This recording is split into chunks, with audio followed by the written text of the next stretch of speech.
Boa tarde a todos. Meu nome é Gustavo Brigagão.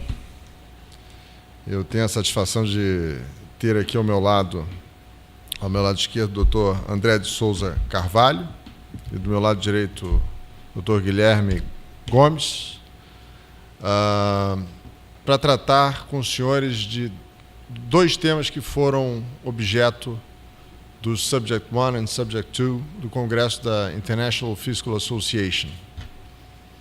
A International Fiscal Association, como os senhores sabem, é a maior instituição de direito tributário do mundo, em que há anualmente um congresso, cada um deles num determinado país, onde se discutem as mais diversas matérias relacionadas a direito internacional tributário, direito tributário internacional. E em cada um desses congressos, dois assuntos são eleitos para serem tratados separadamente em painéis que são especificamente montados para esse assunto.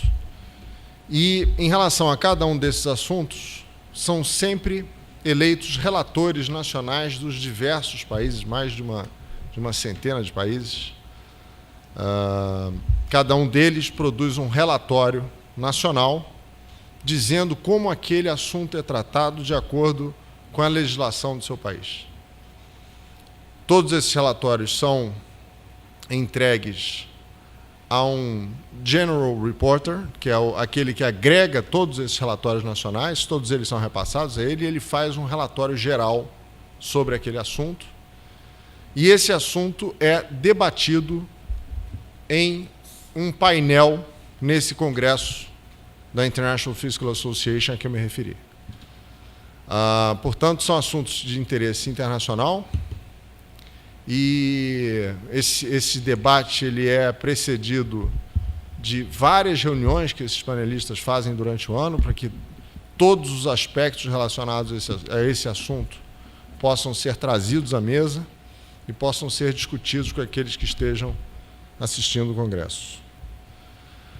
E a ABDF, tendo em vista que a ABDF é a representante no Brasil da International Fiscal Association, nós resolvemos, a partir deste ano, também criar um evento, ele se repetirá a cada ano, criar um evento em que aqueles que tenham sido relatores nacionais dos temas do respectivo congresso, do congresso daquele ano, farão aqui uma exposição a respeito do que eles disseram, do que ocorria no Brasil em relação àquela matéria, em termos de legislação.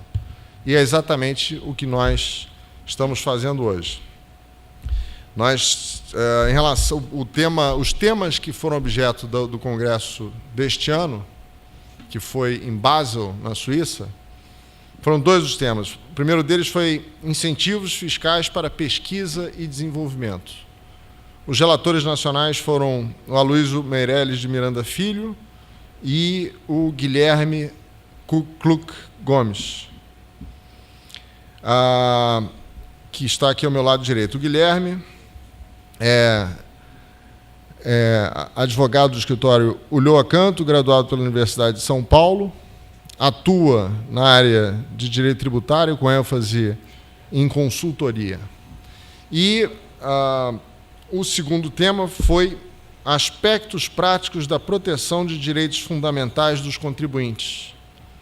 Os relatores nacionais foram Ricardo Lobo Torres, aliás, ex-presidente desta instituição, e André de Souza Carvalho, ao meu lado esquerdo. André de Souza Carvalho é diretor da BDF, é mestre em Direito Tributário Internacional pela Universidade de Economia de Viena, e advogado no Rio de Janeiro e sócio do escritório Veirano. Então, sem mais delongas, eu passo a palavra ao Guilherme para que trate do primeiro tema, incentivos fiscais para pesquisa e desenvolvimento. Você vai falar em pé? Boa tarde. Em primeiro lugar, eu queria agradecer ao Gustavo, à ABDF, pelo convite para vir aqui conversar sobre o relatório que a gente preparou para o Congresso da FIFA. Desculpa, da IFA. Eu penso no Gustavo e no Bruno, eu lembro da FIFA. Vou falar um pouco sobre os incentivos fiscais à pesquisa e desenvolvimento no Brasil. É um tema que está sendo muito discutido fora do Brasil. A OCDE está com uma preocupação muito grande com relação aos incentivos fiscais para pesquisa e desenvolvimento, mas que no Brasil, infelizmente, ainda não é, me parece, pelo menos, muito debatido, muito discutido, e enfrenta alguns problemas até estruturais que a gente vai ver aqui para frente, que talvez justifiquem esse pouco debate que existe sobre o sistema no Brasil hoje. Na verdade, o incentivo ao desenvolvimento, à pesquisa e desenvolvimento no Brasil está previsto desde a Constituição, no artigo 218, previsto como um instrumento para fomentar o desenvolvimento e o crescimento do Brasil.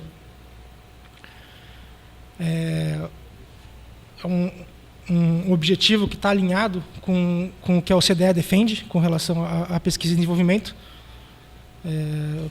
Pesquisa e desenvolvimento como um instrumento para fomentar mesmo o desenvolvimento dos estados, porque os investimentos feitos em pesquisa e desenvolvimento não beneficiam só as entidades que efetuam esses investimentos, que realizam os investimentos em pesquisa e desenvolvimento, mas acabam por se espalhar para a sociedade como um todo. Acabam tendo também um efeito mais duradouro para toda a sociedade, ainda que sejam feitos de forma pontual. Acho que um exemplo claro disso é um determinado funcionário, determinada pessoa que participe de um projeto de pesquisa e desenvolvimento vai levar esse conhecimento, vai levar esse capital que ele adquire, esse capital de conhecimento que ele adquire nesse processo, para onde quer que ele for trabalhar, no futuro.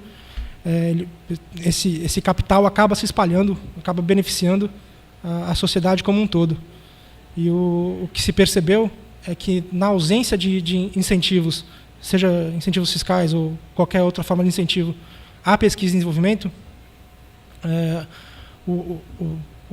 as pessoas jurídicas ou mesmo as pessoas físicas acabam por se dedicar menos do que seria desejável para a sociedade à pesquisa e desenvolvimento. Acaba por induzir investimentos insuficientes em pesquisa e desenvolvimento.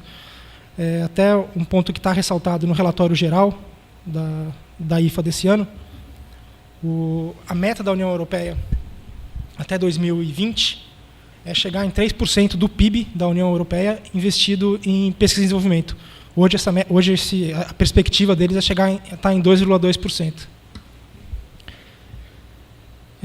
Já entrando no mérito do investimento em pesquisa e desenvolvimento, o conceito adotado pelo Brasil de pesquisa tecnológica e desenvolvimento é até mais amplo do que aquele adotado como parâmetro pela OCDE e pela IFA.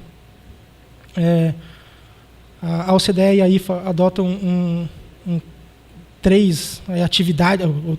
identificam 3 atividades como relacionadas à pesquisa e desenvolvimento.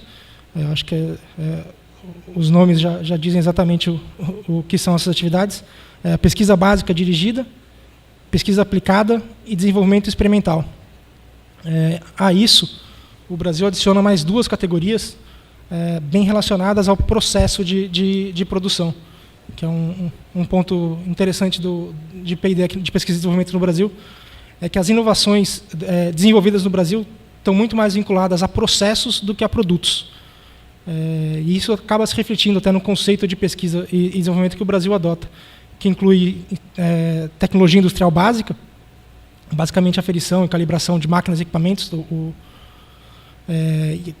incluindo até despesas com patenteamento das inovações desenvolvidas, e serviços de apoio técnico, que referem-se tanto a qualquer serviço que seja necessário ao desenvolvimento e à implantação da inovação, até a capacitação de pessoas, de recursos humanos para desenvolvimento da atividade. Essa ampliação no conceito de pesquisa e desenvolvimento foi corroborada já 2 vezes pela Receita Federal, por meio de soluções de consulta, em que ela reconheceu que os benefícios de pesquisa e desenvolvimento se estendem tanto ao desenvolvimento experimental dos produtos, aquela fase de calibração e experimento com as inovações desenvolvidas, quanto com o treinamento de recursos humanos aplicados à atividade de pesquisa e desenvolvimento. Já o conceito de inovação,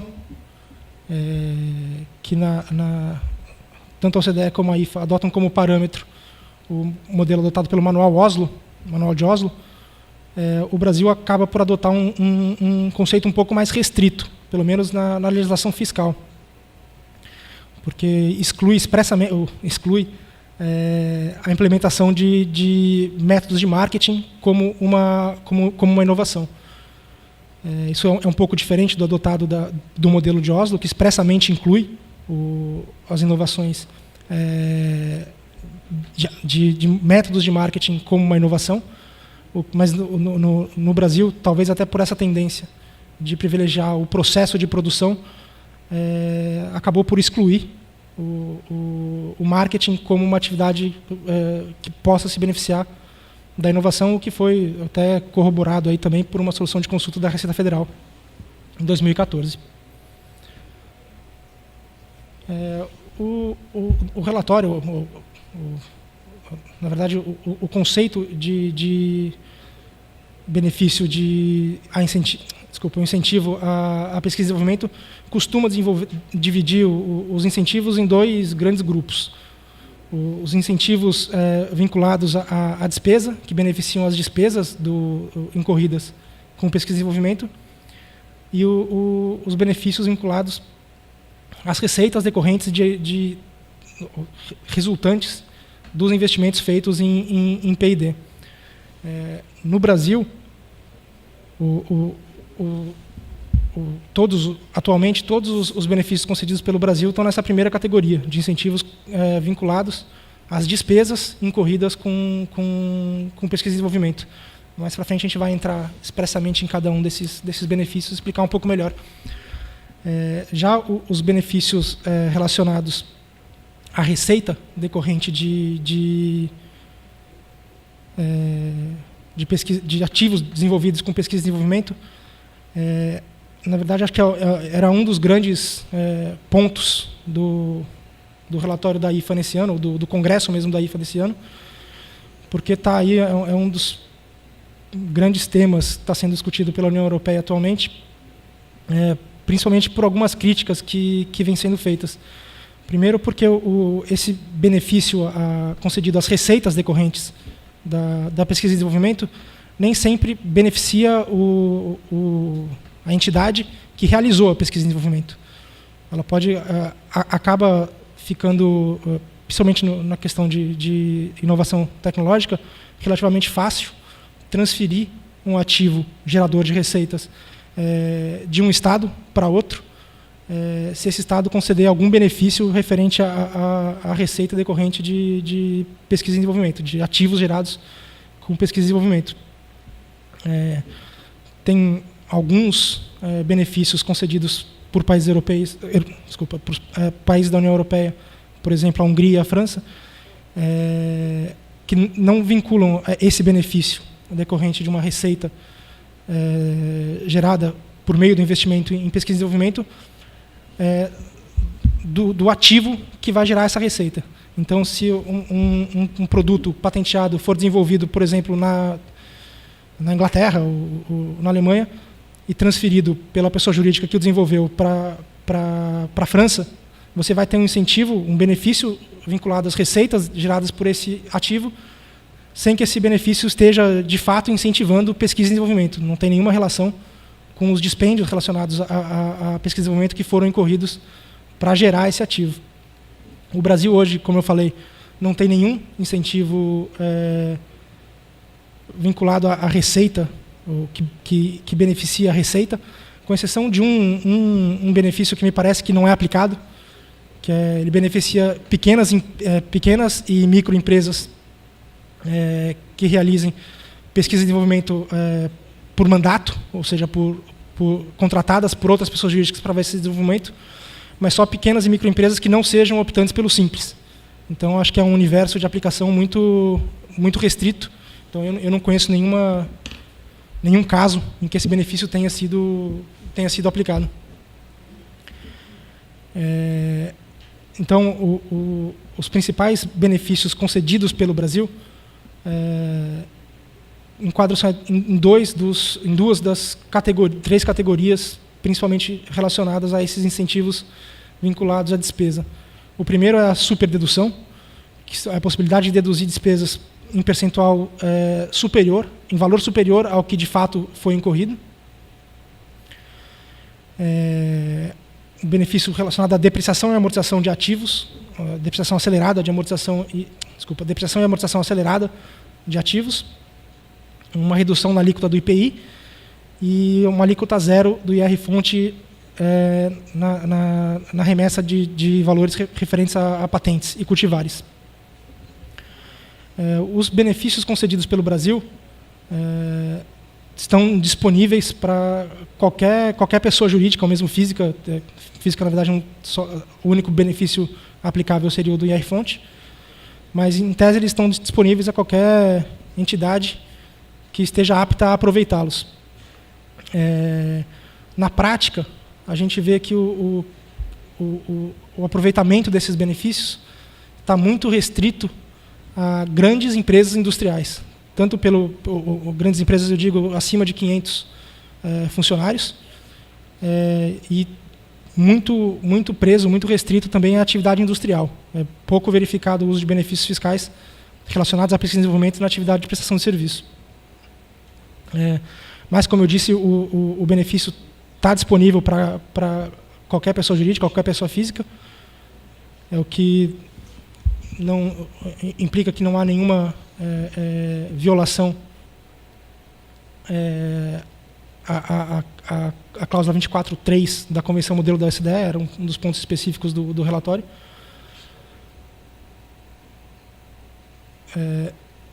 Por outro lado, tem uma restrição especificamente para os benefícios de imposto de renda e contribuição social, que restringe o aproveitamento dos benefícios às despesas incorridas, ou às despesas pagas a pessoas jurídicas e físicas brasileiras.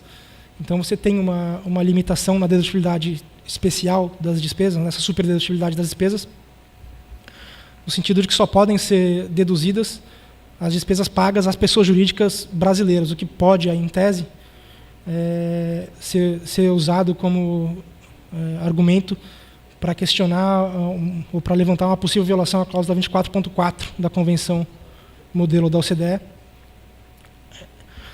que veda a discriminação em relação às despesas, ao aproveitamento fiscal das despesas. Os instrumentos por meio dos quais os benefícios APID foram inseridos na legislação brasileira são hoje basicamente dois. A Lei da Informática, que até no artigo 3º tem um dispositivo que não é um benefício fiscal, mas que eu acho que mostra bem a implementação daquele dispositivo constitucional que a gente viu no começo, de que o Brasil vai privilegiar a tecnologia desenvolvida no Brasil, a dizer que os órgãos e entidades de administração pública vão dar preferência para a tecnologia desenvolvida no Brasil. E no artigo 4º já traz um benefício de fato fiscal, que originalmente era uma isenção, atualmente é uma redução de alíquota do IPI incidente sobre produtos de informática aplicados em pesquisa e desenvolvimento.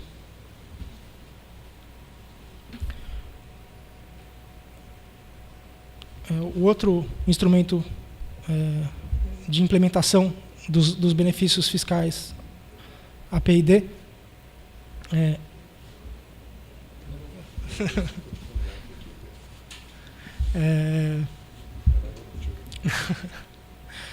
foi a Lei 11.196 de 2005, que ficou conhecida aí como a Lei do Bem, previu, no inciso 1º do artigo 17, a possibilidade de dedução das despesas incorridas com PID.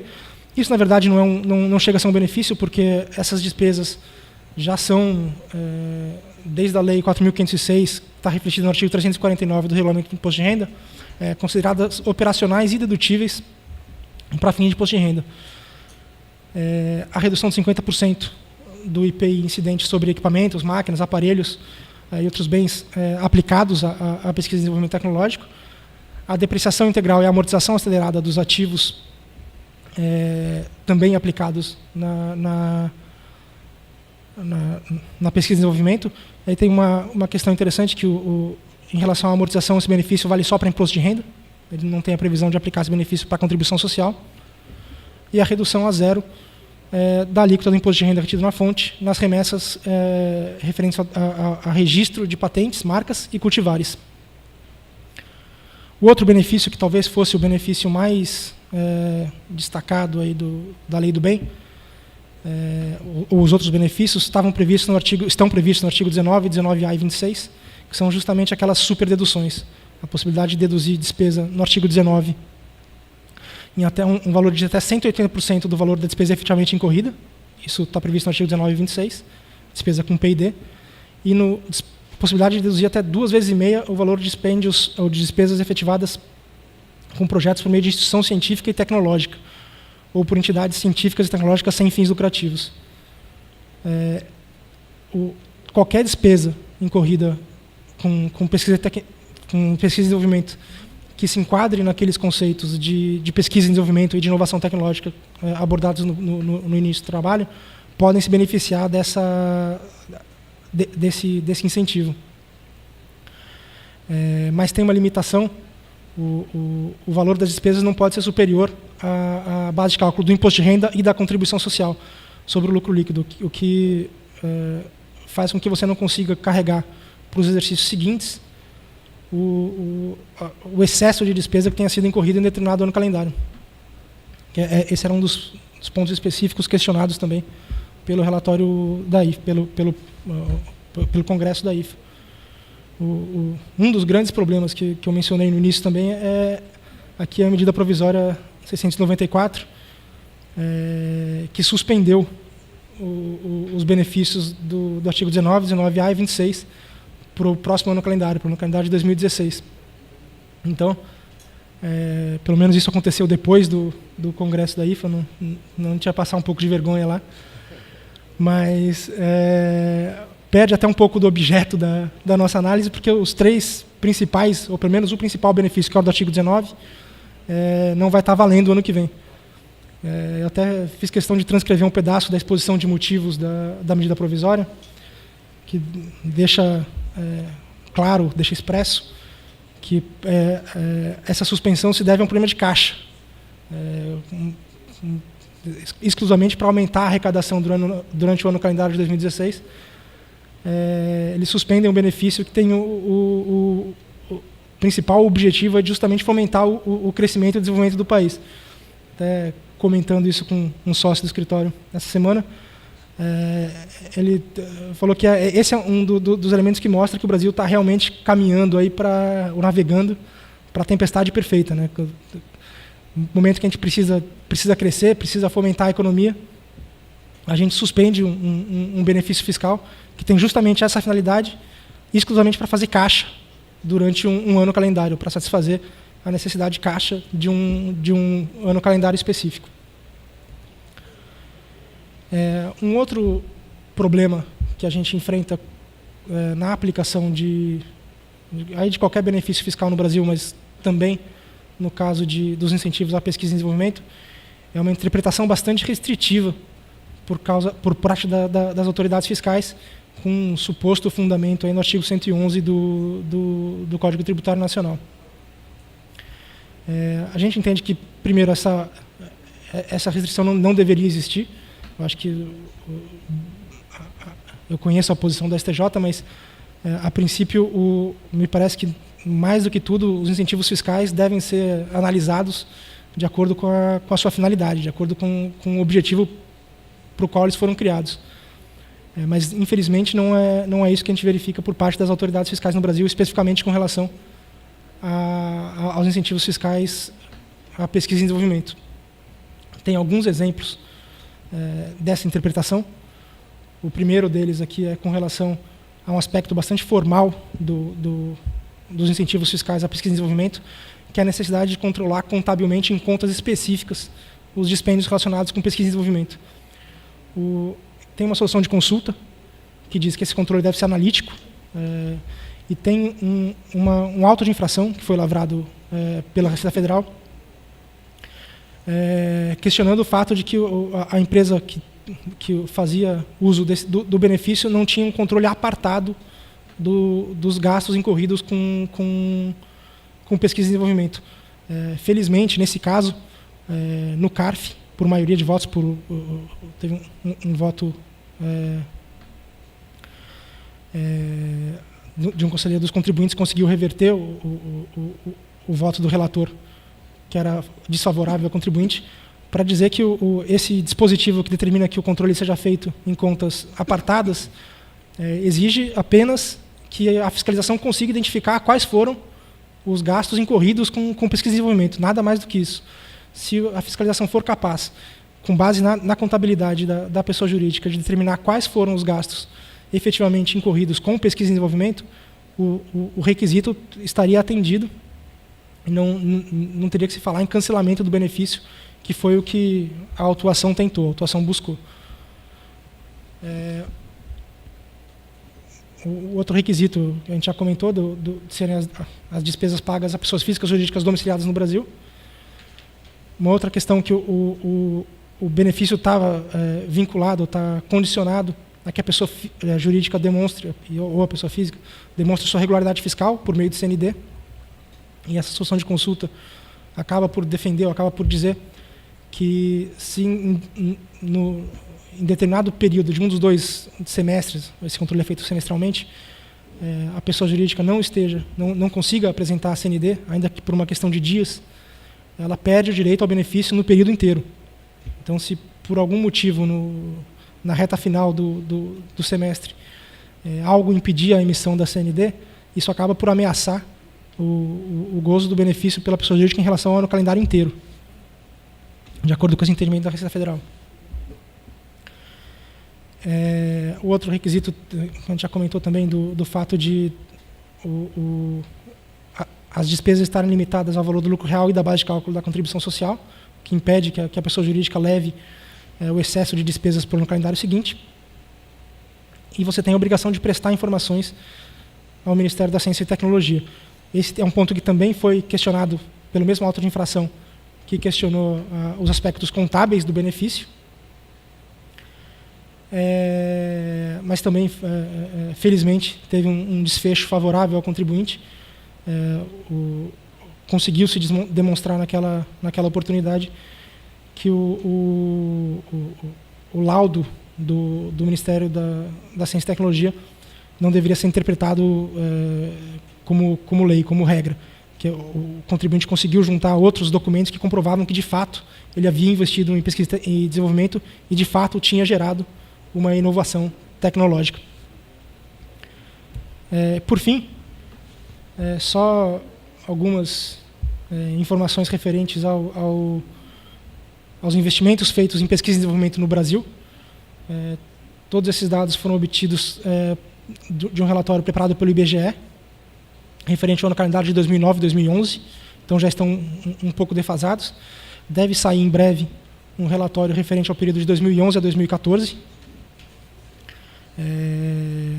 Mas em 2011 o que a gente viu é que de fato tinha uma predominância de inovação de processos, ou seja, inovação em relação ao processo produtivo e não uma inovação de produtos. Os investimentos eram concentrados no setor industrial e para indústrias de grande porte, acima de 500 empregados. E um dado que talvez agora, ou provavelmente vai piorar bastante a partir do ano que vem, é que das 45.950 pessoas jurídicas que investiram em pesquisa e desenvolvimento entre 2009 e 2011, 34% aproximadamente tiveram algum tipo de incentivo governamental, mas só 2,65% tiveram os benefícios da Lei do Bem e 1,64% tiveram o benefício da Lei da Informática.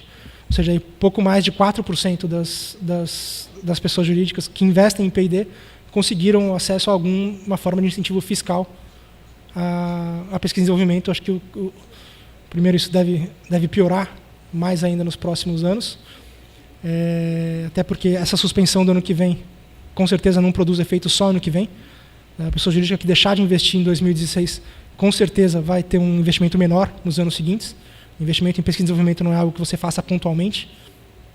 E mostra também, talvez, o pouco apreço que o Estado tem dado à pesquisa e desenvolvimento, pelo menos em relação a incentivos fiscais. Acho que esses foram os principais pontos abordados aí no relatório. Lógico que é uma visão superficial do que a gente colocou no relatório, mas acho que dá uma boa ideia do que foi abordado no nosso relatório. Eu vou passar, então, a palavra já ao André Carvalho, que vai tratar dos aspectos práticos da proteção dos direitos fundamentais dos contribuintes.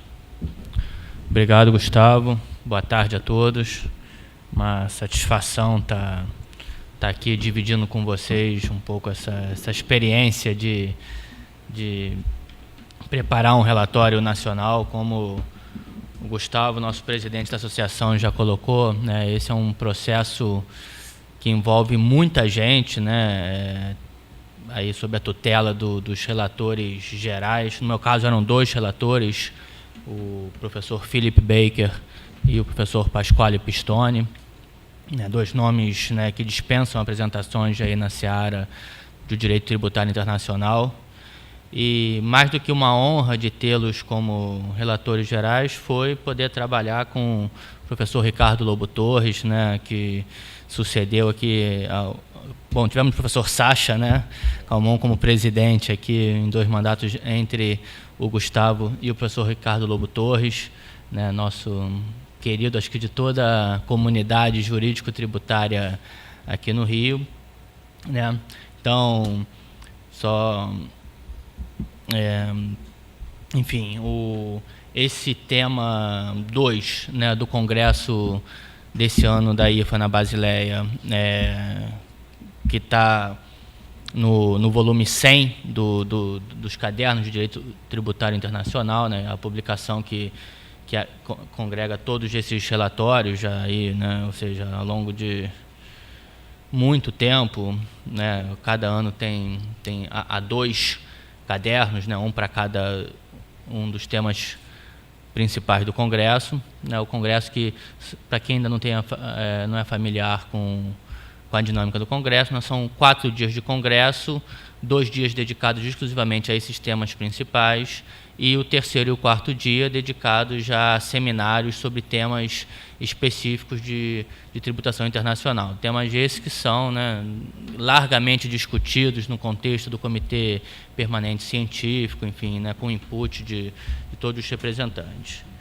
E esse tema da proteção do contribuinte é um tema recorrente, né? Aqui no Brasil, né, esse ano, então, a gente tem diversas, que eu vou trazer no final, né, algumas questões mais recentes que desafiam, né, o operador do direito tributário nessa questão da garantia dos direitos fundamentais do contribuinte.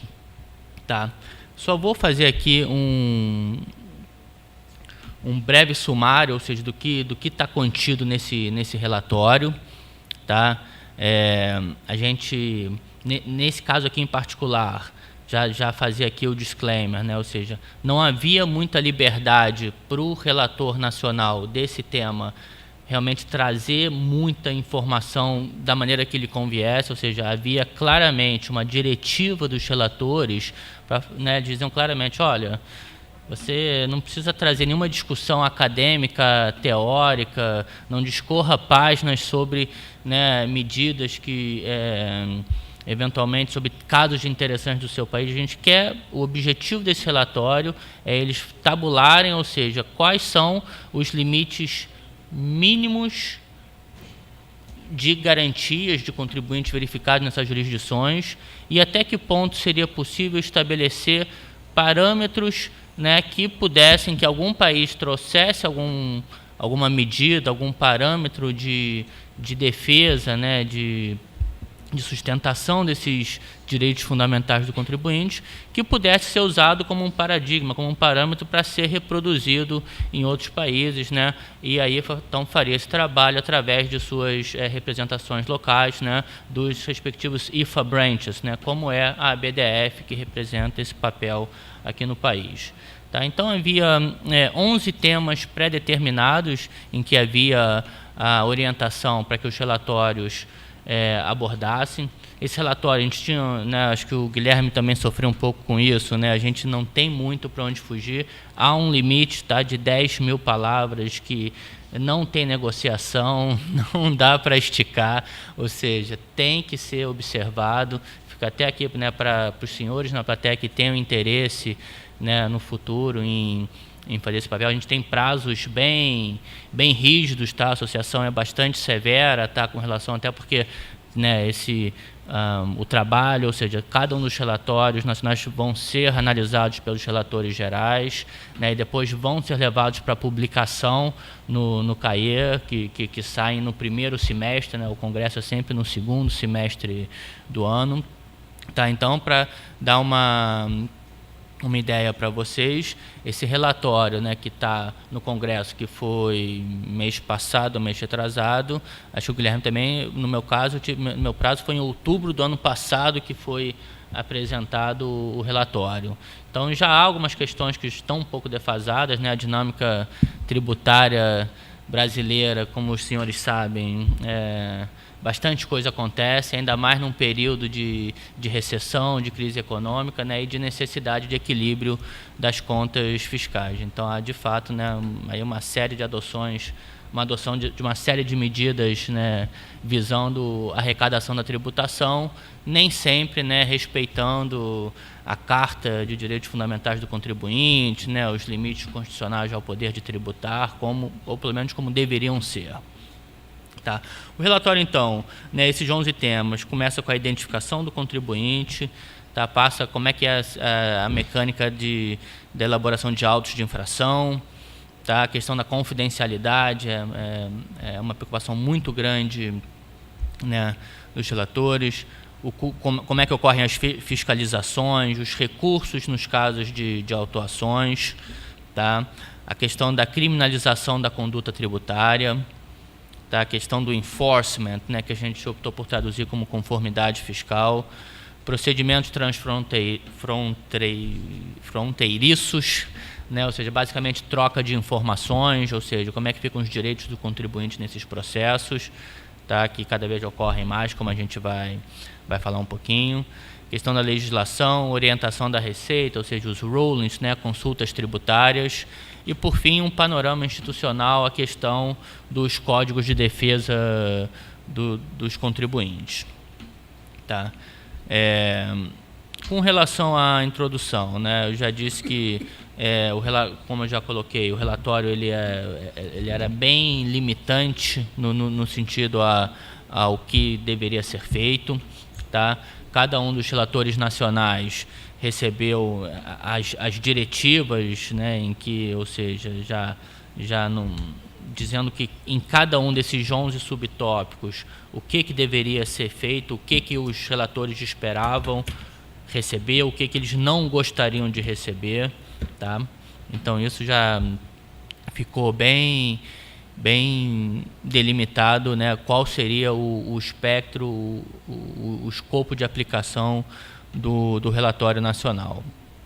Além dessas diretivas, né, dos guidelines, havia um relatório, um questionário, tá, que basicamente para cada um dos temas havia perguntas que deveriam ser respondidas em sim ou não, o que às vezes é bastante difícil, né, para um advogado responder sim ou não, né? A gente sempre tem uma tendência a querer se alongar, o depende, sim, porém, né, enfim. Então, e aqui até um fato curioso, né, ao responder o questionário, eu pensei, Pistone não vai ler esse questionário, né? Isso aqui, né, vai ter lá não sei quantos, 30, 40 relatórios de todo mundo, e por incrível que pareça, tá, 2 dias depois de eu mandar o questionário no prazo que era devido, ele volta me questionando na pergunta 37, por que você disse sim, se na 34 você havia dito não, ou seja, realmente eu tive que depois justificar o porquê, falando, no Brasil a coisa funciona assim, assado, tá? Então, de fato, foi feito um trabalho bastante interessante, né? Eu esse ano não tive a oportunidade de ir ao Congresso na Basileia, o Gustavo já me colocou aqui que houve discussões aí bastante interessantes, né, com relação a esse tema. Aqui é um tema que tem acho que há uma variação muito grande. Outro dia eu eu conversando com uma colega até no âmbito do projeto do BEPS lá na Vale, e ela falando que tem um caso na Malásia, de uma autuação por uma questão de importação, e que então ela reclamando que ia ter um conference call às 6 da manhã para ser, sei lá, 5 da tarde ou 7 da noite lá com o advogado local dela, e ela reclamando que, né, teve autuação, uma questão de classificação fiscal de mercadoria, uma questão trivial, simples, e que ela na discussão com o advogado local, e eu falei, não, então vamos recorrer, né, vamos apresentar uma impugnação ao auto de infração, e que o advogado, como assim?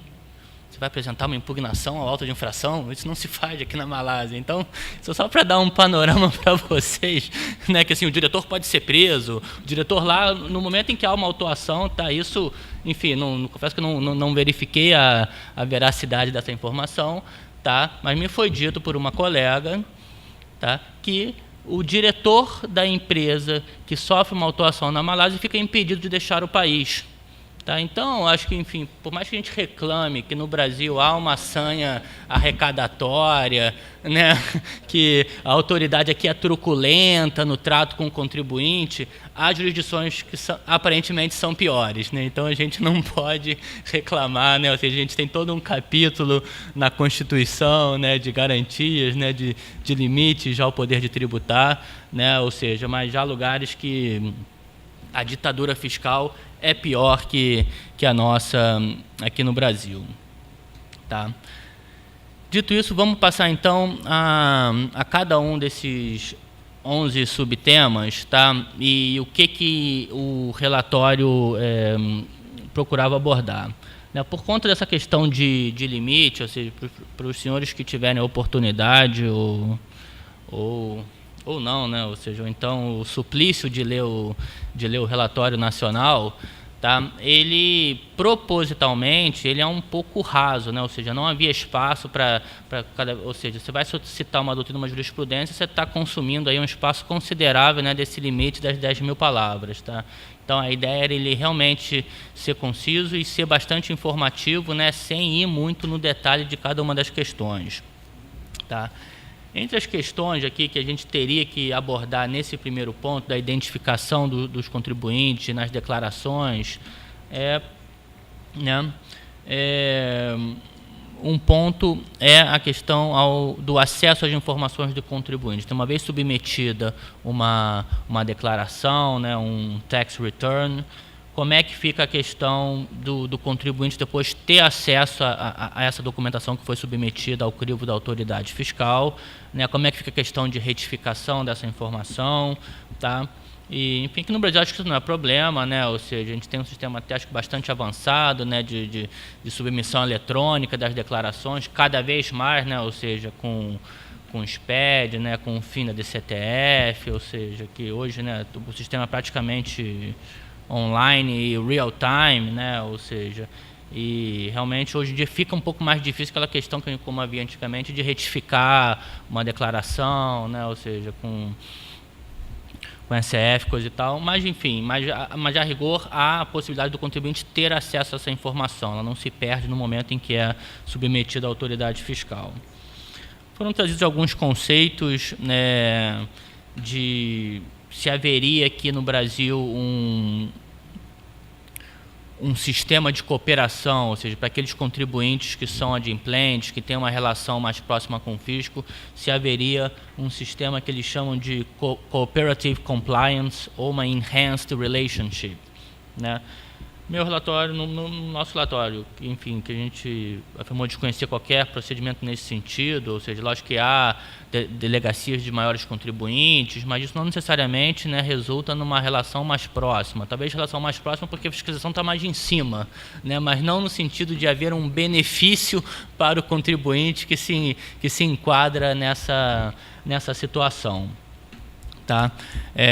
Enfim, a gente acabou que eu nem citei no relatório, me ocorreu na época aquele bônus de adimplência fiscal que veio lá na 10.637, né, que você tem um crédito de 1% da CSL, né, enfim, mas também os limitadores para se utilizar esse bônus são tamanhos, acho que há contribuintes que usam, mas realmente não é algo que, não sei se os senhores vão ter experiência. Eu particularmente não costumo ver, não lembro de ter tido consulta aí nos últimos anos com relação a esse assunto. Tá. Um outro ponto que também foi colocado nesse capítulo é a questão da interação de diversos contribuintes, tá? E, enfim, acho que um ponto que nós achamos por bem. Aí fazia aqui, né, mais um disclaimer, né? Embora no início do processo eu tenha tido algumas discussões com o professor Ricardo Lobo Torres, né, ele já está com uma idade bastante avançada, né? Ou seja, já não consegue ter a mesma energia para estar aqui no dia a dia da associação e nos seus afazeres acadêmicos e doutrinários. Então acabou que, embora tenha havido uma orientação, como, né, enfim, como desde os tempos da faculdade na UERJ, depois do mestrado, que ele foi meu orientador também, eu tive, né, o privilégio de ter essa orientação, mas ao longo do processo, né, não foi possível ter essa troca como eu gostaria.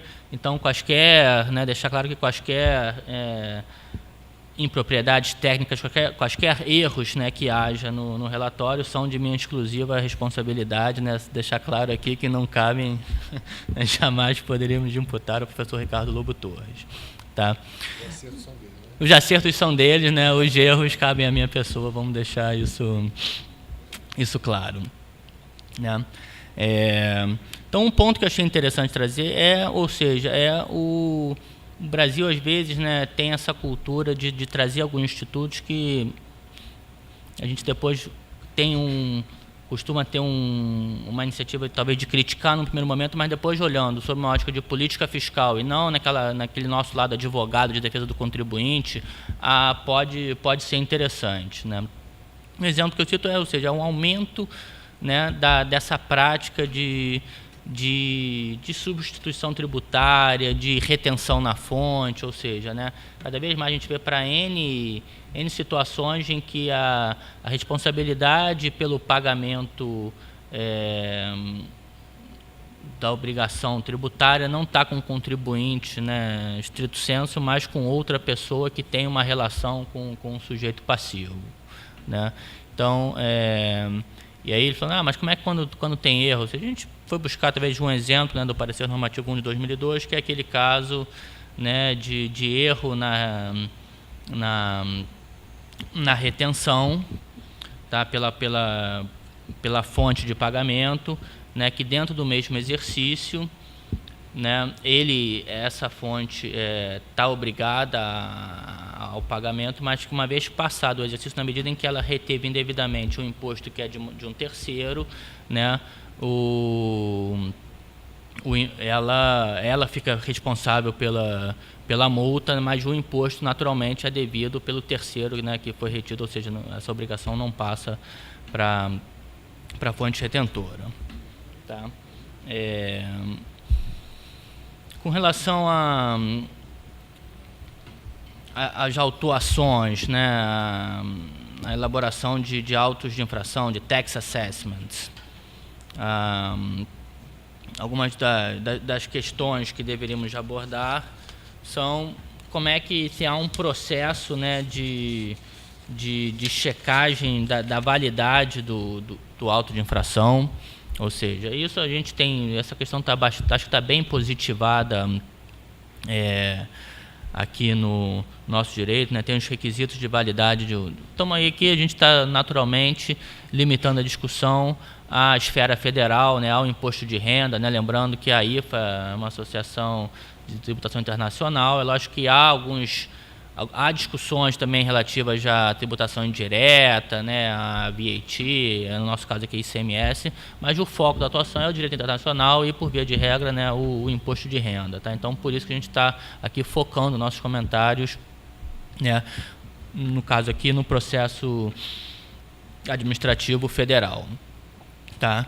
O 7235, lá no artigo 10, tem lá os requisitos, né, de validade do auto de infração. E se pergunta aí, e aquele caso de uma autuação claramente abusiva, ilegal, qual é o remédio, qual é a ferramenta que o contribuinte tem para se evitar que esse auto sequer chegue a ser emitido, né?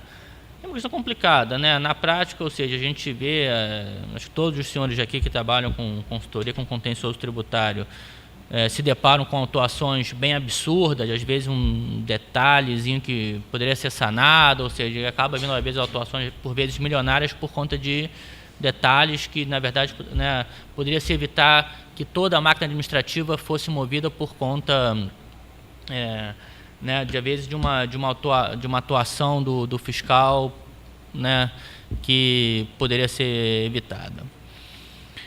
Nesse caso, quais as discussões, né, qual é a possibilidade de diálogo com o fiscal antes da lavratura do auto de infração? Essa possibilidade, né, normalmente no processo de fiscalização, a gente vai ver hoje os limites, tem uma portaria, né, não é mais mandado de procedimento fiscal, agora é o termo, enfim, a gente vai ver no próximo slide. Tá? Então, há realmente limites para a fiscalização, só que, enfim, na minha prática, ao longo aí da minha experiência, eu não consegui identificar um mecanismo que, de fato, evite a autuação abusiva. Depois, naturalmente, o contribuinte pode impugnar, né, pode apresentar uma defesa, né, contestar administrativamente e ou judicialmente aquela alegada infração, aquele auto de infração, porém, né, é difícil se evitar que esse processo, né, sequer ocorra. Né, ou seja, há de fato aí uma invasão da esfera de liberdade do contribuinte, ou seja, que tem que contratar, enfim, em tese, né, ou seja, não há necessidade de contratação de advogado para a esfera administrativa, mas já é recomendável, né, acho que até para o bom andamento das nossas profissões, né, enfim, obrigado, Andara. Tá. Então essas são algumas das discussões que havia nesse ponto. Então, outra delas é a questão do recurso aos códigos de defesa do contribuinte, tá? Que vão estar no nosso último capítulo.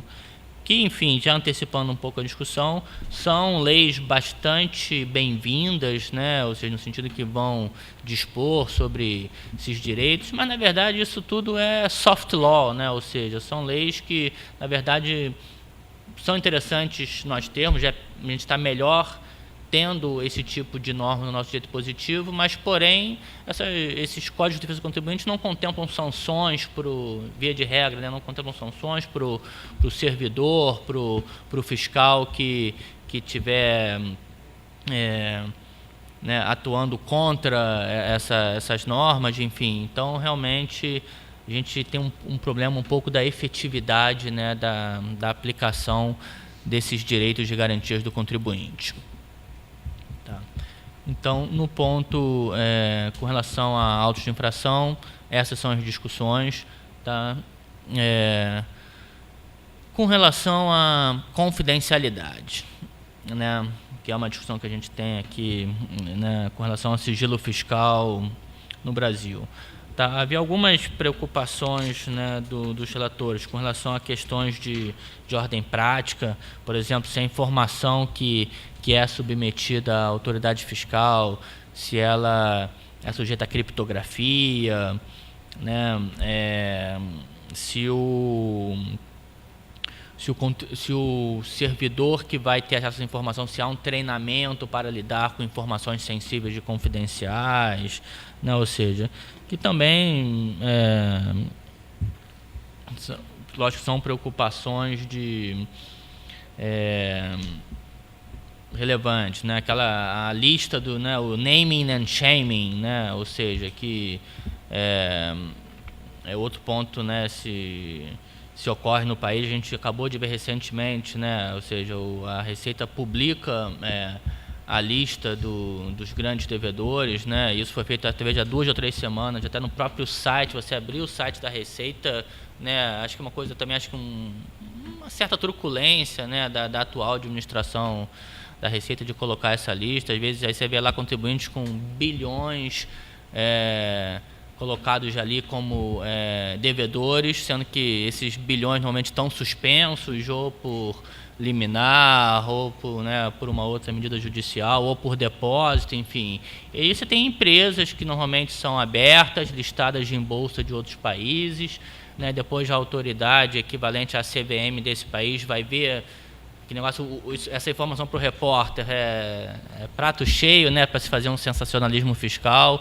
Então a gente vê também alguns, né, colegas, né, trabalhando nessas empresas reclamando realmente que, ou seja, às vezes se colocar essa lista no site da Receita, cria a obrigação de você criar um fato relevante, ou ter que prestar um esclarecimento para um órgão regulador, né, do mercado em outra jurisdição, na qual ações dessa companhia são listadas, vai ter que justificar, não, tem lá X bilhões, né, ou seja, representativo de um valor considerável em relação ao patrimônio líquido da sociedade, porém essa dívida está suspensa, está sendo discutida, não é devida, enfim, tá?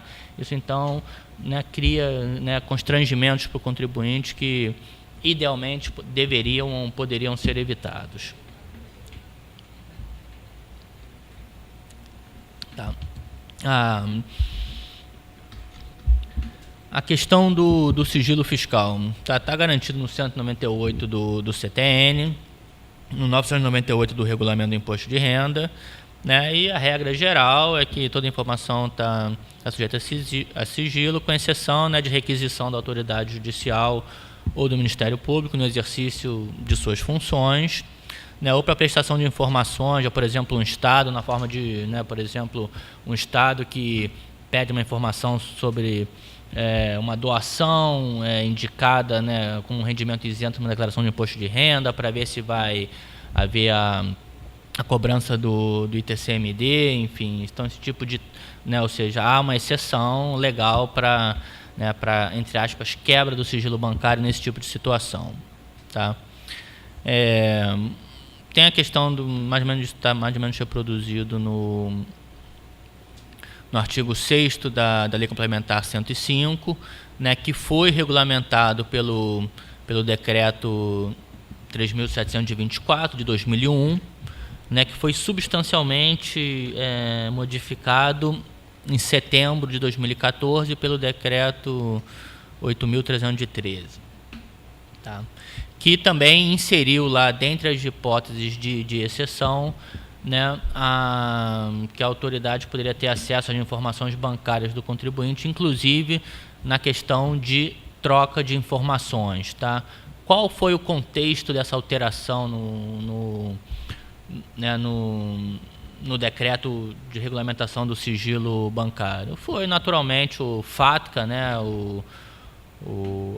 aquela lei americana de controle, né, dos Foreign Accounts, Tax Compliance Act, né, ou seja, o fisco americano hoje quer ter acesso realmente a todo US person, né, toda pessoa americana que tenha contas fora do país, e com isso, né, o Brasil celebrou um IGA, né, um Intergovernmental Agreement com os Estados Unidos, foi ali em setembro do ano passado, ou seja, essa informação estava bem recente, no momento que eu estava fechando o relatório, né, ou seja, e aqui acho que, né, pelo menos aqui é uma posição pessoal minha, não está nem tão explícita no relatório, né, eu acho que todo aquele discurso que o sigilo fiscal é absoluto, ou seja, acho que a gente está vivendo uma mudança de paradigma a nível mundial, né? A gente hoje tem um fisco global, né? Ou seja,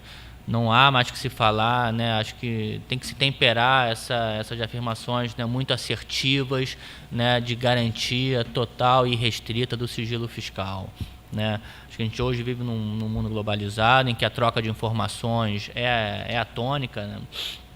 Tá entre os fiscos, né? Então acho que há uma tendência mundial de se flexibilizar, né, essa questão do sigilo fiscal. É lógico que tem que haver limites, né? Ou seja, hoje em dia há convenções multilaterais como essa que o Brasil acedeu, salvo engano, em 2013, né? Acho que não sei se ano que vem ou em 2017 acho que ano que vem já está produzindo efeitos, né? Então, esse é o contexto, né? Ou seja, acho que há casos, né, como esse da GBA, de uma empresa lá do Sul, né, desse recurso extraordinário do 389-808 no Supremo, tá?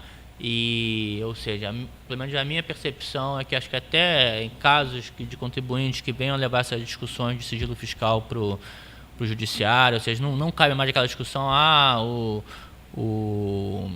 o fiscal lançou um auto de infração na pessoa física de acréscimo patrimonial descoberto com base nos depósitos bancários, ou seja, acho que isso, né, isso é uma discussão que a gente tinha talvez já 15 anos atrás, aí, quando eu estava começando na profissão, enfim, realmente hoje para mim não cabe mais esse tipo de discussão, tá? Acho que isso é passado, o sigilo fiscal a gente tem que ver com os olhos desse novo panorama mundial que a gente vive hoje, tá? Não tem mais espaço para se ocultar a informação do fisco, seja de natureza ilícita, obviamente, né? A gente nem estamos considerando aqui, não estamos falando aí, né, de contas na Suíça, de políticos, não. Estou falando aqui ou seja, de situações lícitas, legítimas, tá? Em que eu acho que realmente há um novo olhar sobre essa questão do sigilo fiscal. E quer me parecer que o Supremo, quando for encarar esse tipo de situação no futuro, vai ter realmente, vai olhar, né, vai ter esse olhar um pouco mais, ou seja, como é que eu posso dizer, não tão agudo com relação, né, a se manter o sigilo fiscal, tá? E um caso que eu trouxe aqui, não sei se vocês vão se lembrar, é o que está no relatório também, é o da medida provisória 507, tá?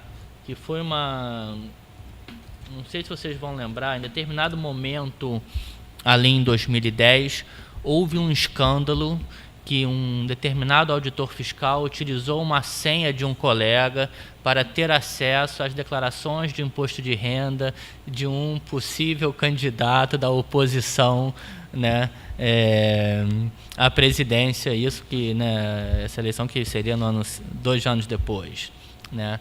Isso foi um certo escândalo. Então, depois, né, como, vamos dizer, reação a essa medida, foi baixada a medida provisória 507, que instituía hipóteses específicas de sanção disciplinar para violação de sigilo fiscal e disciplina um instrumento de mandato que confere poderes a terceiros para praticar atos perante o órgão da administração pública. Acho que isso aqui, salvo engano, quem opera no contexto tributário, foi aquele momento que você precisava ter procuração por instrumento público, né, que caiu. Ou seja, mas junto com isso caiu também a possibilidade do servidor, né, do agente fiscal que utilizava indevidamente o seu acesso a informações protegidas por sigilo fiscal do contribuinte, de ser sumariamente demitido, enfim, tá?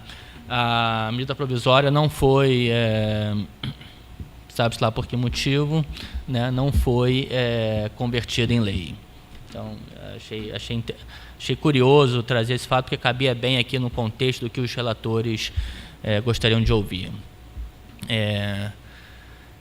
Com relação às fiscalizações, né, a gente teve também ano passado a edição da portaria 1687, né, que acabou com o antigo mandado de procedimento fiscal, com o MPF, né, introduzindo o termo de distribuição de procedimento fiscal, né, que são de 3 modalidades, o D de diligências, o F de fiscalização e o E de casos especiais em que há risco de supressão ou destruição da prova, da materialidade para a autuação, tá? E, enfim, um dos pontos que os relatores traziam é se a fiscalização teria que estar precedida de uma justa causa, né? Ou seja, o contribuinte tem que ter tido alguma medida que levasse, de fato, que desse uma justa causa para aquela autuação. Acho que não nos parece ser o caso aqui, né? A gente hoje vê aqui no Brasil a justa causa é ser rico, né? Ou seja, é ser um contribuinte de maior porte. A gente vendo os relatórios que estão disponíveis, está no site da Receita, é um material até bem interessante que eu sugiro para a audiência ler, são aqueles relatórios dos resultados da fiscalização, né? Ou seja, e eu acho que o desse ano, acho que que vai estar disponível no ano que vem.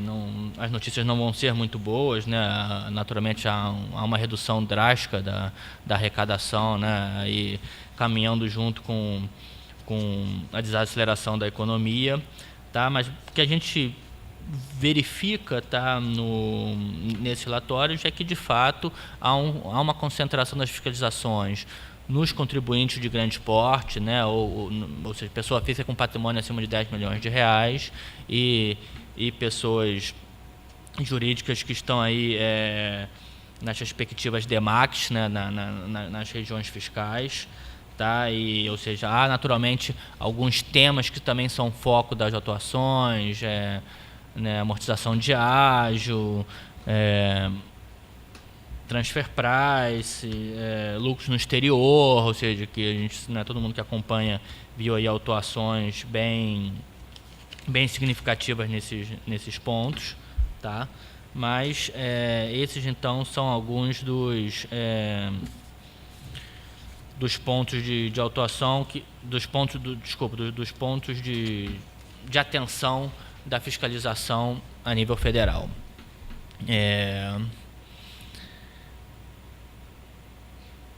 Um outro dado curioso que a gente trouxe aqui no relatório, tá, foi um caso no STJ de um contribuinte gaúcho, tá, que ele, por algum motivo, ficou sabendo que, numa questão aduaneira, tá, houve elaboração de um RPF, que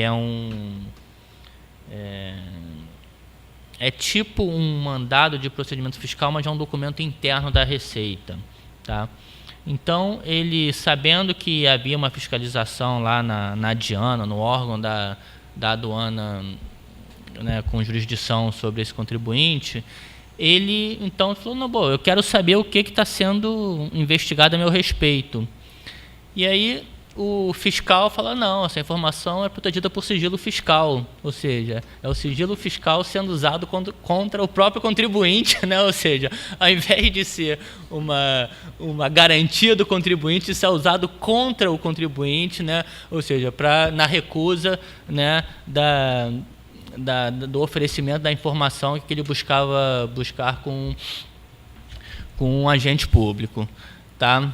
Então o gaúcho lá, brigador, né, enfim, entrou com uma ação na justiça. Esse caso foi até ao STJ, isso foi julgado também ano passado, e talvez, ao que eu saiba, foi o primeiro precedente, tá, em que, ou seja, isso seria talvez um caso de um habeas data, né, aquele instituto que a gente aprendeu lá nas aulas de direito constitucional, enfim, tá? Mas parece que foi então acho que foi um habeas data que, ou seja, foi julgado no STJ com base na lei de acesso, né, na 12.527/2011. Tá? Então é um caso também que eu achei bem emblemático aí, né? Ou seja, por essa curiosidade, né, do sigilo fiscal ser usado contra o próprio contribuinte e não em seu favor. É recente, né? Saiu na mídia na época, ou seja, não foi dado muita atenção, mas é um caso, acho que interessante aí, né, de claro interesse acadêmico. Questões de recursos, de apelos na esfera administrativa. Aqui acho que a gente tem algumas, né? A gente não vai se alongar muito, talvez acho que a gente vai encerrar, né, já daqui a uns 10 minutos para a gente ter um tempinho para perguntas e respostas. O Guilherme está aqui à disposição para responder. Né?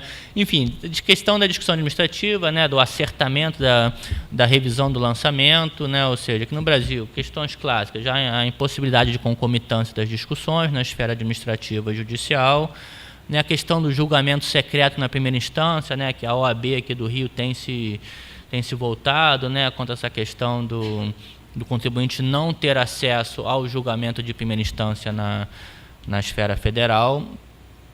A questão do depósito recursal, né, como uma medida de solve e repete que já caiu há bastante tempo, né, o público aqui é bastante jovem, não sei se vocês chegaram a entrar com um mandado de segurança para evitar o depósito dos 30%, né, quando você tinha que recorrer ao conselho, na época era conselho de contribuintes, não era CARF, né, mas foi uma discussão que bastante, né, enfim, não era bastante recorrente, não era nem tão interessante, era bem batida, mas, né, foi bastante recorrente. A questão do voto de qualidade, né, essa no Conselho. Acho que não sei quem aqui já teve o desprazer, como eu, de perder um caso, né, pelo voto de qualidade, né, no Conselho, ter um empate em 3-3 e prevalecer o voto do presidente da Câmara, que normalmente é o representante da Fazenda, né? Ou seja, acho que essa discussão teve um pouco mais... houve alguns ingredientes novos aí, com o julgamento do caso do mensalão, né, aquela questão do indúbio pro réu, ou seja, se há dúvida, se há um empate, né, ou seja, deveria prevalecer para o contribuinte. Acho que há uns artigos do Helenilson Cunha Pontes na dialética, né, que infelizmente, né, tá acabando, né, para toda a comunidade jurídica. Acho que encarou com muito pesar essa notícia aí veiculada recentemente, né? Mas então acho que também há discussões bem interessantes com relação ao voto de qualidade, né? Enfim, é lógico que é uma questão mais procedimental, enfim, mas acho que não vou me alongar muito aqui, né? A gente pode talvez nos debates voltar a esse assunto, né? Mas acho que há aí inúmeras discussões com relação, né, ao cabimento do voto de qualidade no processo administrativo. Tá? Há discussões também com relação à razoável duração do processo, né? Ou seja, o Brasil aí, né, sei lá, numa Convenção Interamericana de Direitos, Pacto de São José da Costa Rica, né, Convenção Interamericana de Direitos Humanos, já a previsão, né, da razoável duração do processo lá, ela pode ser invocada na discussão administrativa aqui no Brasil, mas realmente, ou seja, a gente foi buscar na jurisprudência, no exterior, ou seja, alguns países, já casos da Corte Europeia de Direitos Humanos definindo limites, tá? É um caso italiano, que a Itália também tem uma tradição, né, dos julgamentos demorarem muito, enfim, tá? Então, há casos em que realmente se delimitou se colocou um limite temporal, né, para que haja uma decisão no processo judicial, mas algo que aqui no Brasil, enfim, dificilmente vai colar pela especificidade de cada processo. Enfim, é lógico que a gente tem aí diversas medidas mais recentes, né, que tendem a reduzir o tempo, né, de duração de uma discussão, recurso repetitivo, enfim, né? Mas, enfim, então também são uma das discussões que permearam esse tópico. Questão da criminalização da conduta tributária, né? A questão do non bis in idem, ou seja, né, uma mesma conduta pode gerar uma sanção de ordem tributária e ao mesmo tempo de ordem criminal. Aqui a gente tem, né, a Lei 8.137, né, a Lei de Crimes Tributários, tem a possibilidade, né, da representação fiscal para fins penais, lá no 83 da 9.430, né, mas acho que isso também, acho que até a jurisprudência hoje já está bem pacificada no sentido de que a representação ela só pode ser encaminhada à autoridade, ao Ministério Público, né, uma vez encerrada a discussão administrativa, né, ela só há um encaminhamento da representação penal após a confirmação da validade do lançamento. A gente não vai entrar aqui nas questões de suspensão da exigibilidade, né, como extinção da punibilidade, enfim, tem N discussões se é só o pagamento ou se o parcelamento também, né, vai ter os mesmos efeitos do pagamento para fins na esfera criminal, enfim, acho que, né, são discussões também interessantes. A questão da conformidade fiscal, e aqui eu não sei se um caso que eu quis trazer aqui, de conversar com colegas lá do escritório, aqueles meios coercitivos de cobrança, né, coercitivos e abusivos da Fazenda e que ocorrem bastante.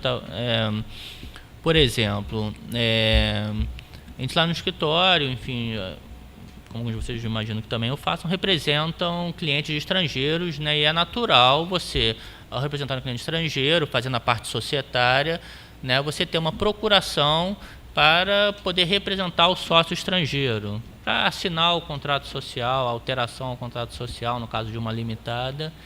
E não sei se lá vocês têm essa realidade também, Gustavo, lá no História a gente vira e mexe, a gente tem, aqui, principalmente os sócios mais antigos, oficial de justiça batendo lá no escritório ou na casa dele, querendo cobrar um débito tributário ou previdenciário de um cliente de 20 anos atrás, que saiu do país. Né, exatamente, a gente tem isso, é uma dor de cabeça terrível, até você provar, olha, penhora online, exatamente, tem casos de penhora online, de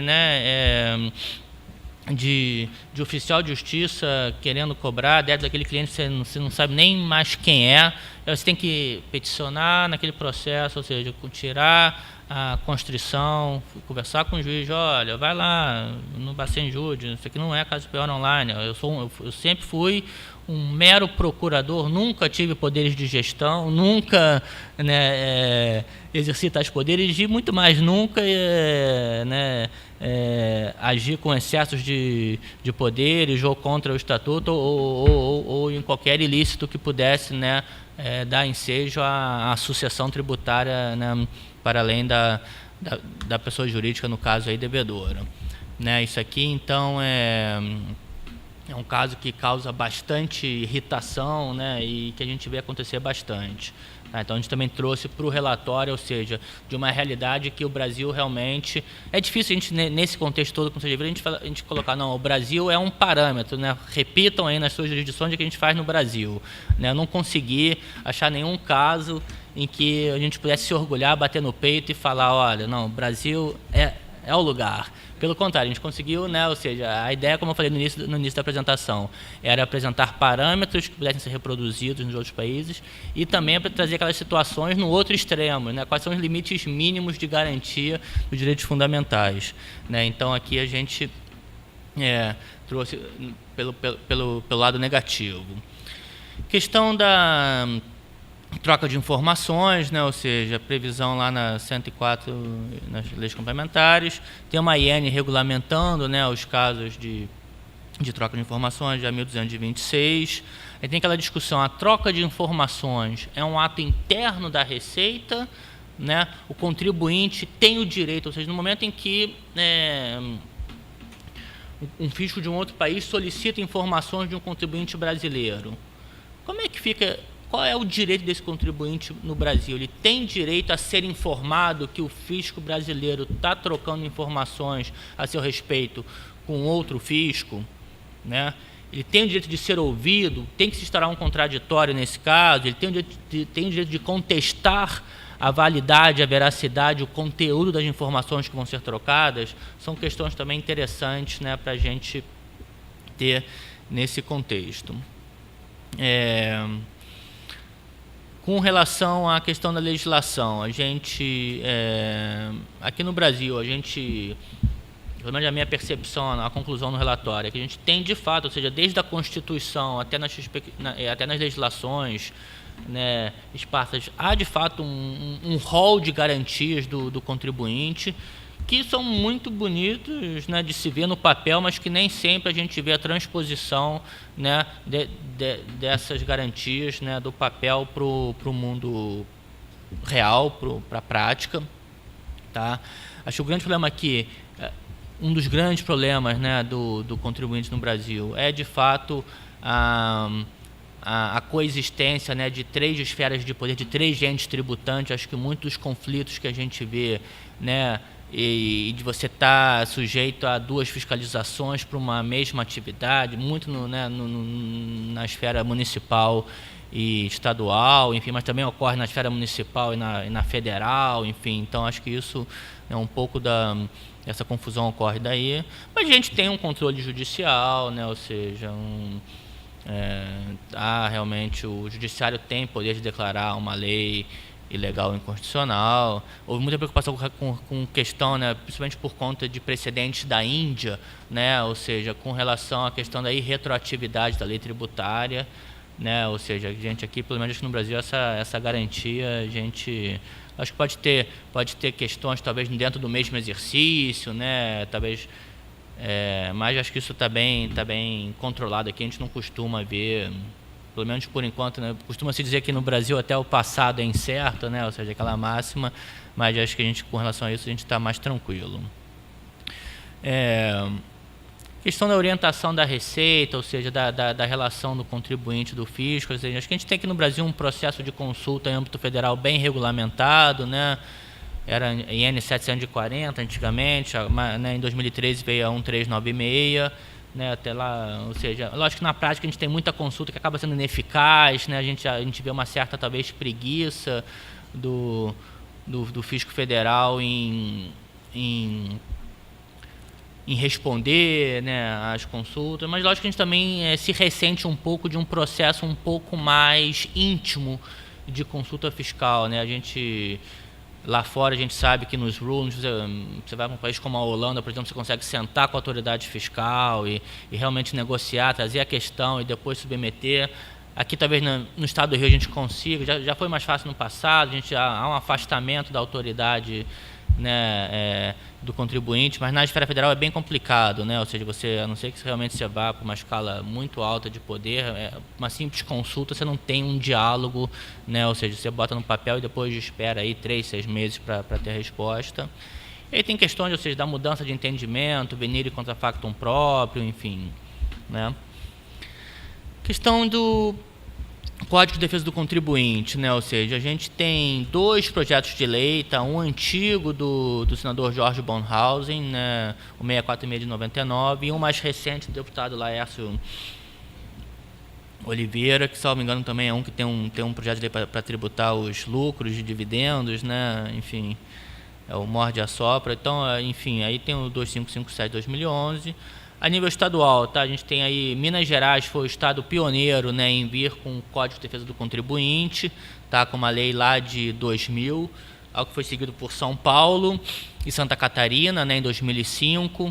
Aqui no estado do Rio, a gente tem um projeto de lei de 2002, do deputado Edson Albertassi, e no município, tá? A gente tem uma iniciativa de 2013 do vereador Marcelo Queiroz para ter um Código de Defesa do Contribuinte a nível municipal.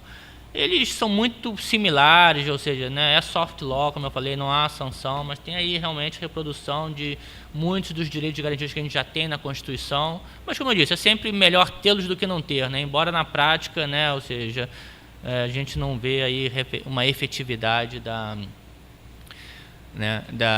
aplicação desses códigos de defesa.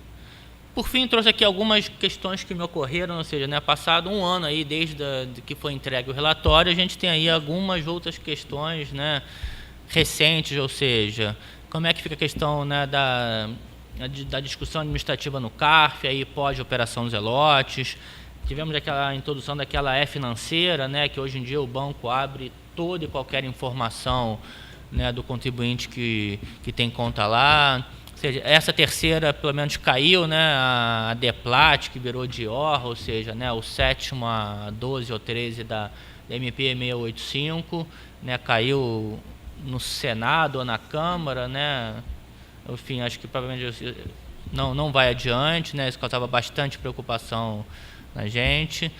Mas tivemos aí a portaria 1265, né, lá dos procedimentos para cobrança administrativa, que, embora seja uma compilação de medidas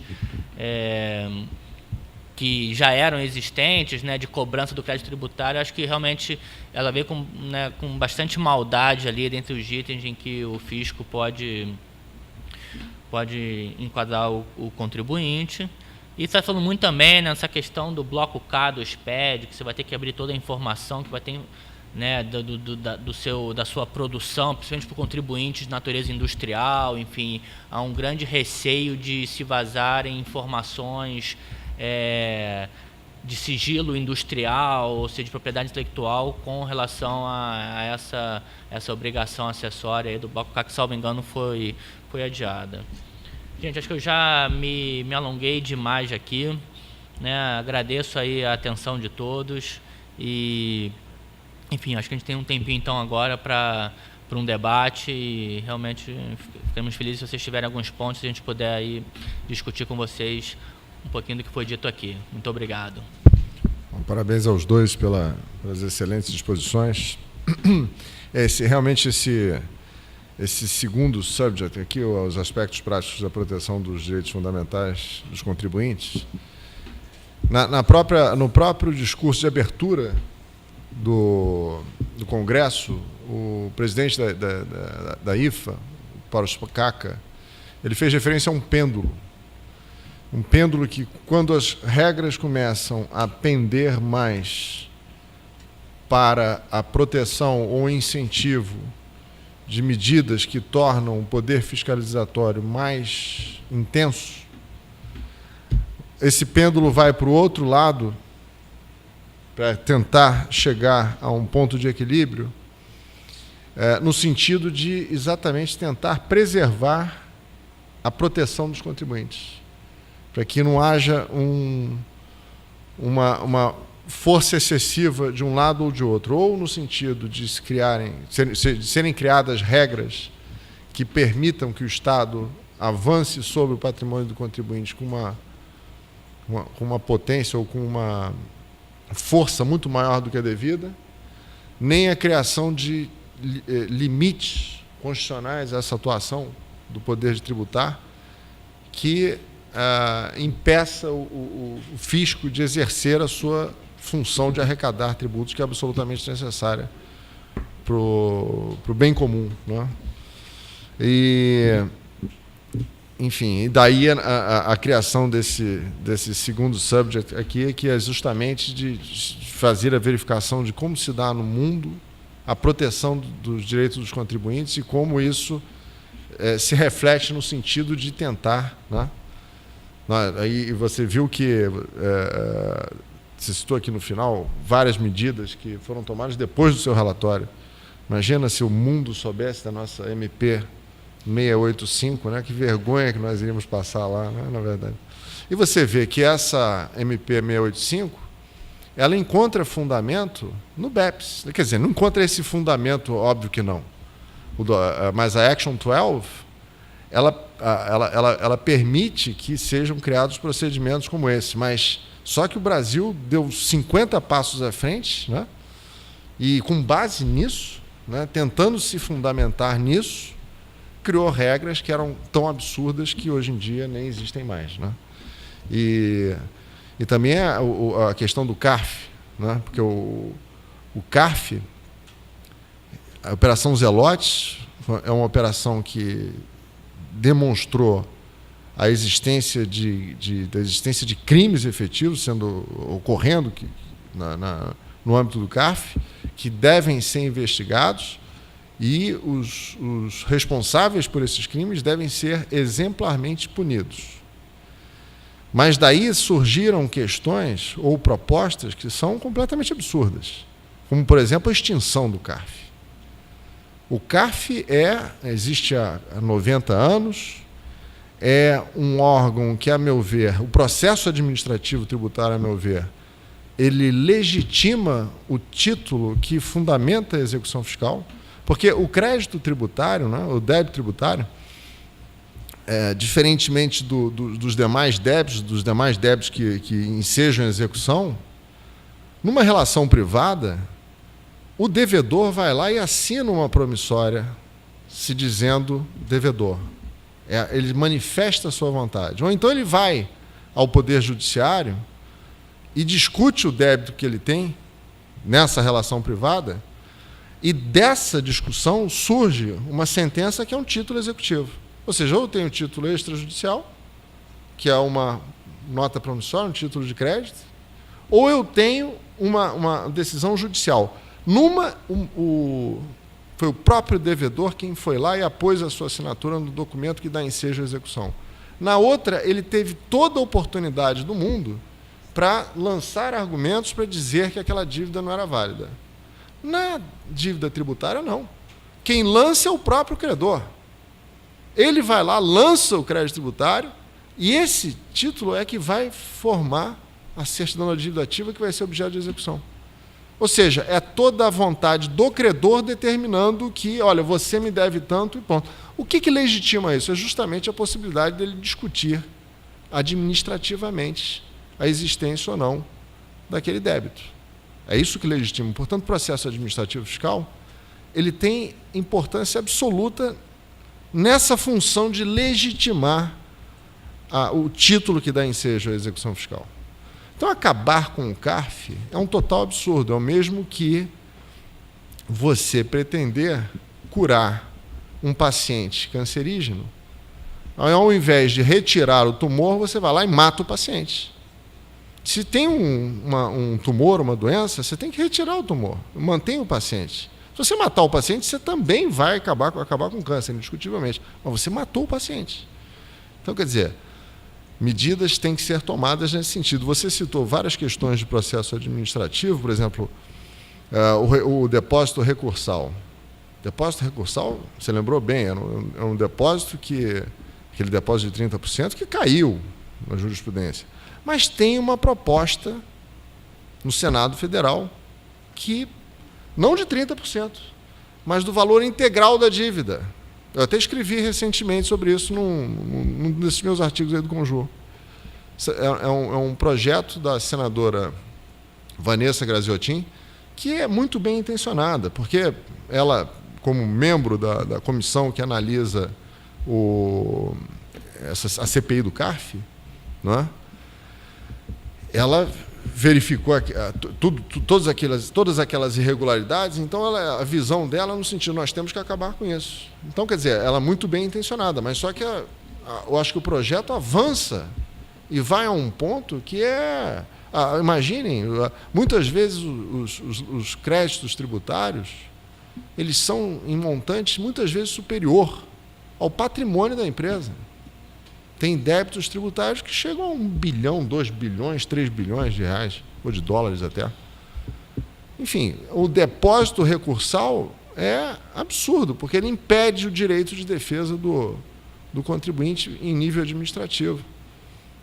E havia uma segunda proposta ainda de que o Conselho de Contribuintes, o CARF, teria que obedecer às resoluções da Receita Federal, aos atos normativos da Receita Federal. Ora, a Receita Federal no CARF é parte. É a mesma coisa que dizer, olha, o tribunal julgador vai ter que obedecer o que uma das partes diz que é a verdade, que é a melhor forma de interpretar a norma que rege a relação que está sendo objeto da discussão. E tem milhões de outras questões também. A questão do recurso hierárquico, que esse é um absurdo, esse existe no Rio de Janeiro, né? Existiu já no processo administrativo fiscal federal. Recurso hierárquico, você tem um órgão colegiado, paritário, né? Você tem metade representando os contribuintes, metade representando o fisco.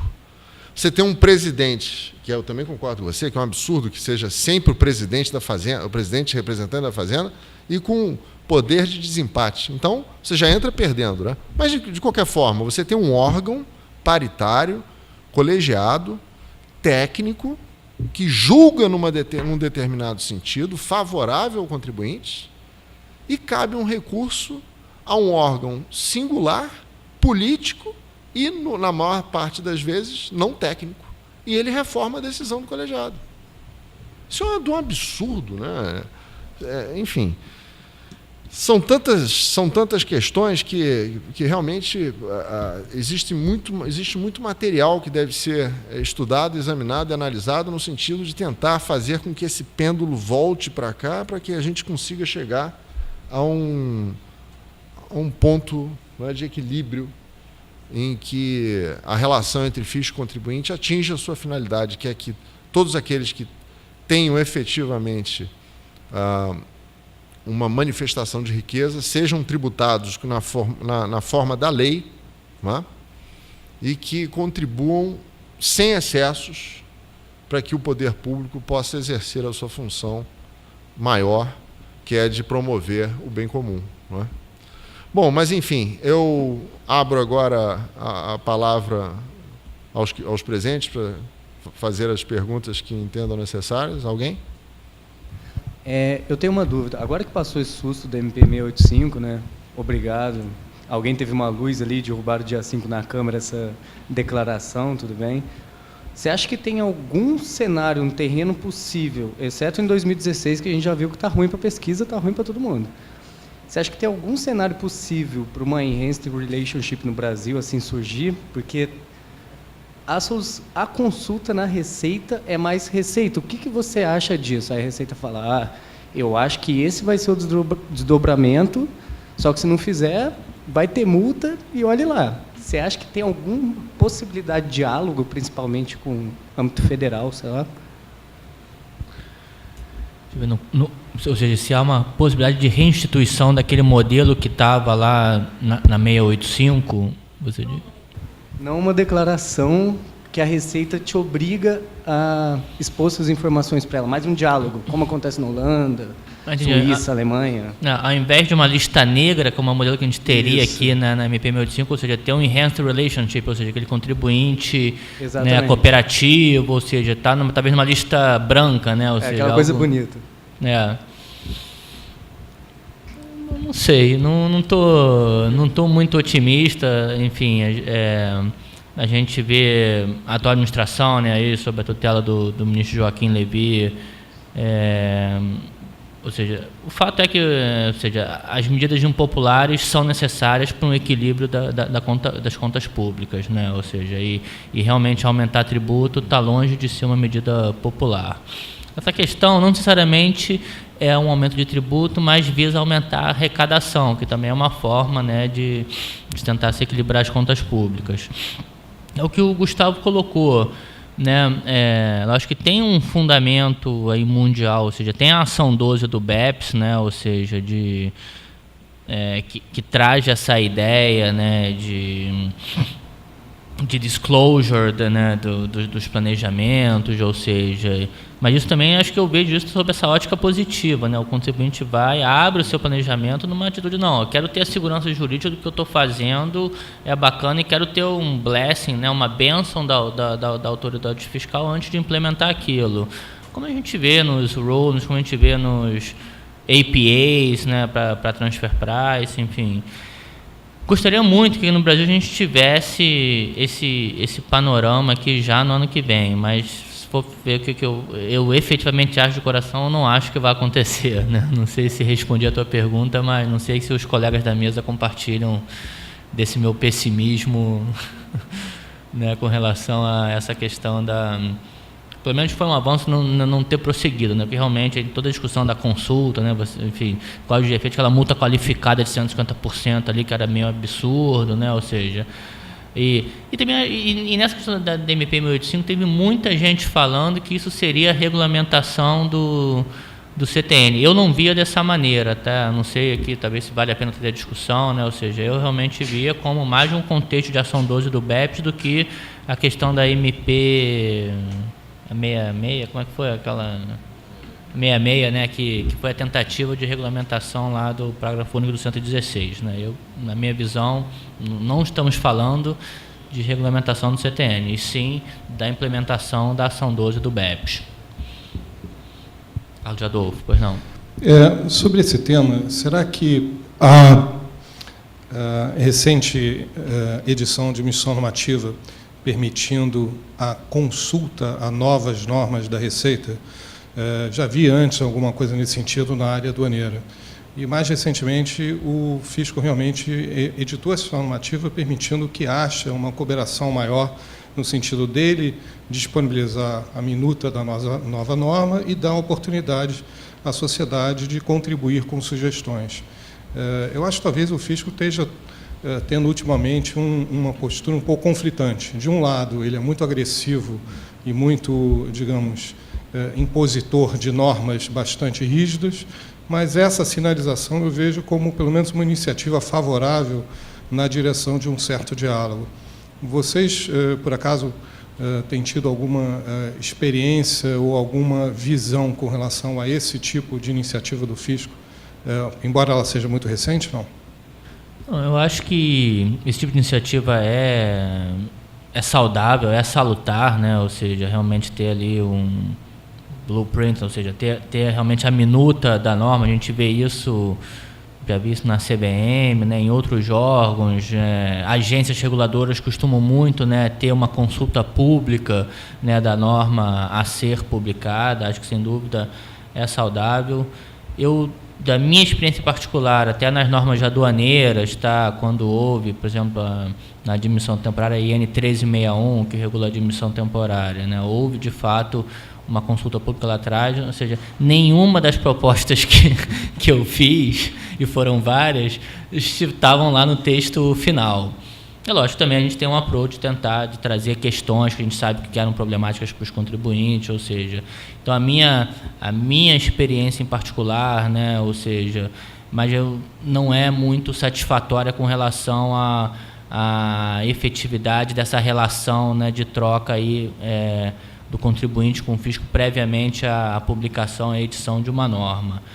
Eu acho que seria interessante, talvez, se isso depois viesse uma estatística, né? Ou seja, houve tantas propostas de emenda ao texto da consulta e 10% delas, de fato, foram acatadas, ou seja, né, o que a gente vê depois, isso acho que seria interessante para o contribuinte ter o feedback, né, de quão efetivo é esse processo. Mas acho que é um avanço, Carlos Adolfo, né? Eu acho que, novamente, acho que a gente está melhor assim do que a gente estava antes, quando não havia esse processo, né? Espero que isso realmente se torne uma regra e que haja, de fato, o engajamento aí da população, né, e tem que haver uma publicização também disso, né? Eu lembro que a gente, quando teve aqui a palestra, acho que há um mês atrás, do secretário Rachid, né, ele colocando que estava uma norma, né, eu não sabia, por exemplo, não que eu entre no site da Receita todo dia, mas todo mundo aqui acho que opera com direito tributário, a gente não é, acho que a gente está aqui num público seleto, né, com certo conhecimento, e muitas vezes sequer a gente fica sabendo, né, dessa possibilidade. Acho que também tem que ver também, talvez, maior, né, vamos dizer, acesso a esse tipo de informação para o contribuinte. Não sei se os colegas têm algum comentário aqui com relação. Bom, então vamos encerrar o evento. Eu gostaria mais uma vez de agradecer tanto ao André quanto ao Guilherme por terem vindo aqui. Como eu disse, esse é um evento que vai se repetir a cada ano. Em todos os anos nós faremos aqui um evento. Tentaremos, inclusive, fazer com que ele seja realizado antes do Congresso da IFA, como uma forma de debate, até para que nós possamos levar novas ideias para o Congresso. Então, conto com vocês em todos esses eventos. Uma boa noite e espero que tenham gostado de tudo. Um abraço, até logo.